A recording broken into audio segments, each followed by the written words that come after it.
Commercial படம் பெரிய வெற்றி அடையும், ஆடியன்ஸ் ரசிப்பாங்க, கூட்டமா எல்லாம் வரும். பட் உள்ள எனக்கு மட்டும் ஒரு சின்ன ஃபீலிங் இருக்கும். அதுக்கான பெரிய அப்ரிசியேஷன் இருக்காது.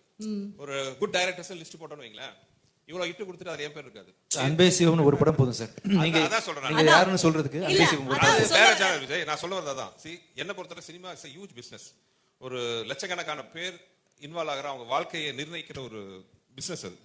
அதுல வந்து அது மிகப்பெரிய பொழுது சாதனம். அது போக கோடிக்கணக்கான மக்கள் வந்து நம்மளை நம்பி அவங்க காசை கொடுத்து அந்த 3 மணி நேரம் அவங்க வந்து கவலையெல்லாம் மறந்து இருக்க வராங்க.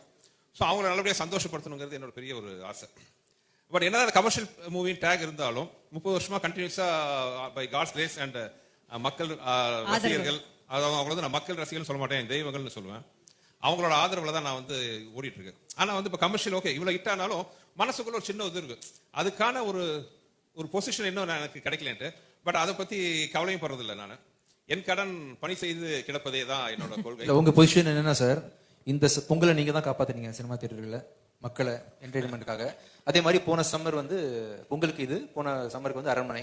இதுக்கு மேல என்ன சார் வேணும்? அதான் சார், என்ன பொறுத்தவரை தான். இப்போ படம் பார்க்குற மக்கள் சந்தோஷம், மீடியா ரசிச்சு எல்லாம் ஆதரவு கொடுக்குறாங்க, டிஸ்ட்ரிபியூட்டர்ஸ், தியேட்டர் ஓனர்ஸ் எல்லாருமே பார்த்தீங்கன்னா சந்தோஷமா இருக்காங்க. நம்ம என்னோட இதில் நம்ம எல்லாத்தோட காம்பினேஷன்ல வந்து அந்த வெற்றியில அதுதான் என்னோட வந்து மிகப்பெரிய வெற்றியாகவும் அவார்டாகவும் பார்க்குறேன்.